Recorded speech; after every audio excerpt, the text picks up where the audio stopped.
प्रभु जी, कैसे हैं? सब ठीक ठाक है तो? प्रभु का नाम ले रहे हैं तो? प्रभु का नाम लीजिए प्रभु जी। प्रभु का नाम लेंगे तो सब ठीक रहेगा। प्रभु जी, आज मैं आप लोगों को एक ब्रीदिंग एक्सरसाइज बताऊंगा। यह ब्रीदिंग एक्सरसाइज बहुत ही उपयोगी और बहुत सरल है। ये उन लोगों के लिए है जो आध्यात्मिक पाथ में चलते हैं, पूजा पाठ करते हैं, ध्यान करते हैं, मंत्र जाप करते हैं।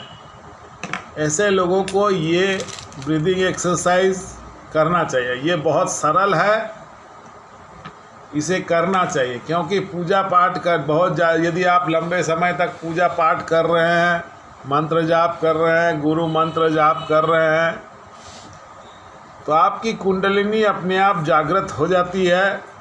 साधक लोग को पता रहता नहीं है कुंडलिनी है क्या, तकलीफ होता है। लेकिन यदि आप पूजा पाठ लंबे समय से कर रहे हैं, आध्यात्मिक क्रिया कर रहे हैं, तो इसे ज़रूर कीजिए। बहुत ज़्यादा टाइम नहीं लगेगा इसमें बहुत जोर 5 से 7 मिनट लगेगा।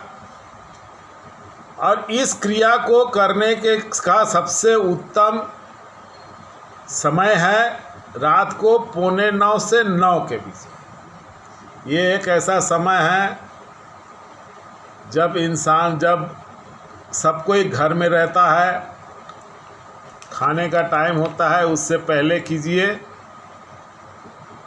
और इस प्राणायाम को करने के बाद आप चुपचाप साइलेंट बैठे रहिए, एकदम सर, ध्यान व्यान कुछ नहीं लगाना है। इस प्राणायाम को कर लीजिए और साइलेंट बैठे रहिए। इसका टाइम है 8:45 से 9।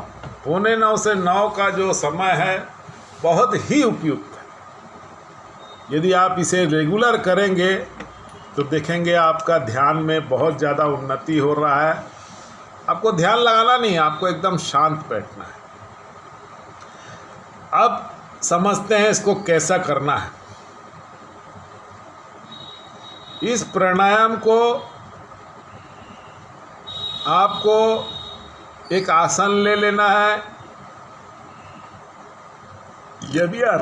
यदि आप ज़मीन में कर रहे हैं या घर के फ्लोर में कर रहे हैं तो एक आसन ले लीजिए।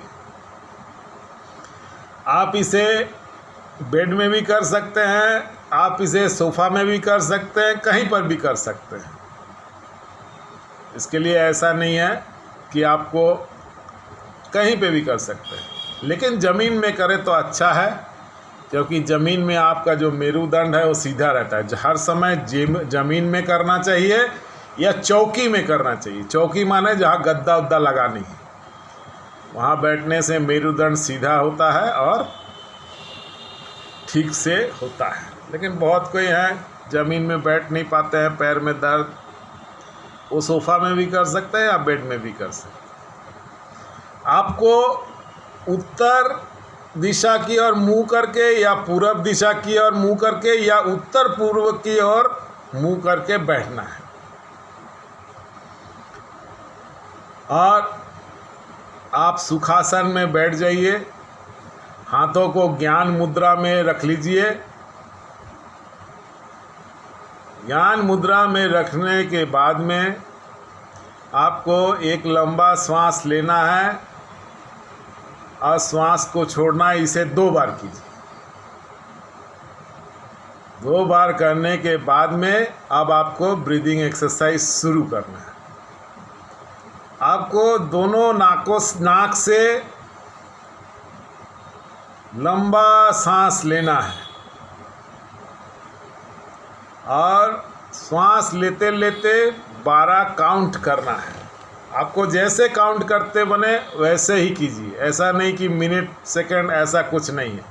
आपको जैसा काउंट करते बने वैसे ही कीजिए। कोई ज़रूरी नहीं है कि आप सेकंड देखें, मिनट देखें। एक लय में 12 काउंट तक श्वास को लेना है और 12 काउंट तक श्वास को छोड़ना है। कैसे लेना है?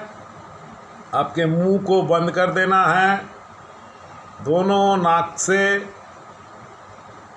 श्वास को लंबा लेना है, मेरुदंड अपना सीधा रखना है, मेरुदंड सीधा रख के लंबा सांस लेंगे, 12 काउंट करेंगे और लंबा सांस लेंगे, 12 काउंट करेंगे। पहले 12 काउंट होगा नहीं, जितना आपका होता है उतना कीजिए और इसे आस्ते आस्ते बढ़ाने का प्रयास कीजिए। ये पहले 12 होगा नहीं, 3-4 में रुक जाएगा, लेकिन लगातार आप यदि इसे करेंगे तो ये 12 काउंट तक करना है और इसे 7 बार करना है। इसे 12 काउंट तक करना है, 7 बार करना है, यानी लंबा सांस को आपको लेना है, 12 काउंट तक लेना है, 12 काउंट तक छोड़ना है और इस तरह से इसे लगातार 7 बार करना है और एक रिदम में करना है। एक रिदम में कीजिए, श्वास लीजिए 12 काउंट तक, श्वास छोड़िए 12 काउंट तक, फिर श्वास लीजिए 12 काउंट तक से, ऐसे करके आपको 7 बार करना है। ये तो हो गया लंबा सांस लेना है, लंबा सांस छोड़ना है। दूसरा हो गया आपका अनुलोम विलोम। अनुलोम विलोम आप जैसा करते हैं वैसा ही कीजिए। दाएं नाक में माने ये अंगुली को रख देना है, जैसे करते हैं अनुलोम विलोम, रख के बाएं नाक से श्वास को लेना है और 12 काउंट तक श्वास को लेना है। कितना काउंट तक लेना है? 12 काउंट तक। फिर अंगुली दाएं साइड रख दीजिए, बाएं साइड रख दीजिए और दाएं नाक से छोड़ना है। क्या करना है? आपको अंगूठे को दायां नाक में रख के बाएं नाक से श्वास को लेना है, 12 काउंट तक लेना है। फिर दोनों अंगुली बायां नाक में रख देना है और दायां नाक से छोड़ना है। फिर आपको दायां नाक से श्वास को लेना है, 12 काउंट तक लेना है और फिर बायां नाक से छोड़ना है। ऐसा आपको 7 बार करना है। जब लंबा सांस दोनों नाकों से लेंगे तब भी 7 बार करना है, 12 काउंट तक करना है।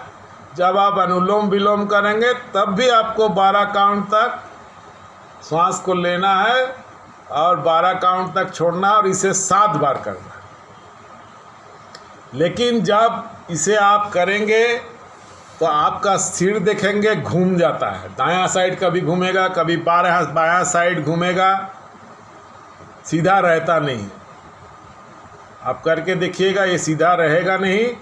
लेकिन आपको सिर को स्ट्रेट रखना है और अपने मेरुदंड को स्ट्रेट रखना है। इस बात का ज़रूर ख्याल लीजिएगा। आपका मुंह मुड़ जाएगा, आपका सिर मुड़ जाएगा, एक साइड हो जाएगा, दाएं मुड़ेगा बाएं मुड़ेगा, ये मुड़ता ही मुड़ता है। शरीर में हल्का हल्का जलन भी होता है। लेकिन आपको ऐसे करना है। पहले आपका 12 काउंट होगा नहीं, जितना काउंट तक होता है उतना कीजिए, लेकिन आस्ते आस्ते आस्ते आस्ते इसको 12 काउंट तक करना है। इस तरह से आप इसे 8:45 से 9 के बीच करना है। ये प्राणायाम करने में आपको बहुत जोर 5-7 मिनट लगेगा। प्राणायाम ख़त्म हो जाएगा और आपको शांत होकर ध्यान नहीं लगाना है।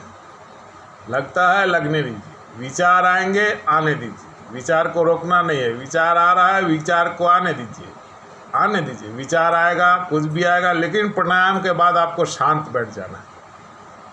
15 मिनट तक इसे डेली कीजिए। ये चीज़ें, ये दोनों प्राणायाम आपको नाड़ियों को बहुत शुद्ध करेगी, आपको बहुत अच्छा भी लगेगा और बहुत गहरी नींद आएगी। ये स्टूडेंट्स के लिए भी बहुत अच्छा है या प्रोफेशनल है उसके लिए भी अच्छा। बहुत टाइम नहीं लगेगा, 5 मिनट लगेगा और 8:45 बजे प्राय लोग घर ही में रहते हैं। इसे करें। इसे करने से आप देखिएगा, आप जो आध्यात्मिक क्रिया कर रहे हैं, आध्यात्मिक क्रिया करने से आपके शरीर में जो ऊर्जा आ रही है उसका संचालन पूरे शरीर में ठीक से होगा। इससे आपको आपके शरीर में पॉजिटिविटी आएगी, आपका जीवन भी सुखी रहेगा, आप फुर्तीले रहेंगे, डिसीजन मेकिंग भी बहुत अच्छा होगा, टेंशन कम होगा।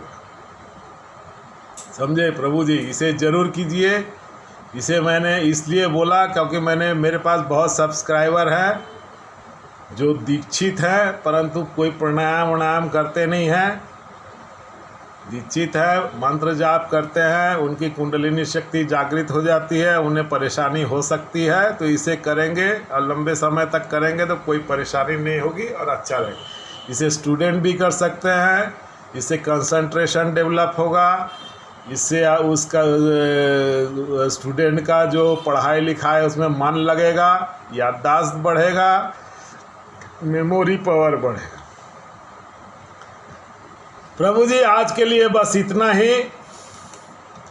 प्रभु जी मेरे वीडियो को लाइक कर दीजिएगा, सब्सक्राइब कर दीजिएगा, थोड़ा शेयर कर दीजिएगा, कमेंट करके मेरे से हर समय कुछ ना कुछ पूछा कीजिए।